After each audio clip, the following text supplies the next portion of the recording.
Hi everyone, welcome back to our channel. So in this video today I'm going to talk about how to skip character AI waiting room.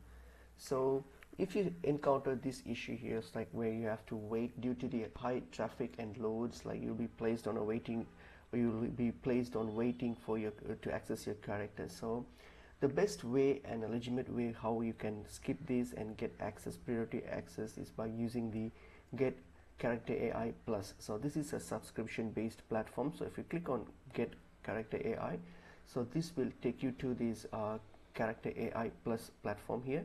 This is a paid subscription based platform. So if you get access to this platform here, you will get priority access as mentioned here. So you can skip the waiting room, so you don't have to wait, and you have other benefits here as mentioned here in this portal here. So all you have to do is simply log in. So simply log in, and then you can subscribe to this AI plus portal here. So by doing so, then you won't be having you can skip this waiting room character waiting room issue, and you can also get other benefits too. So this is one of the legitimate way how we can skip the waiting room so far. So I hope this video is helpful to you all. I'll see you in another video. Thank you.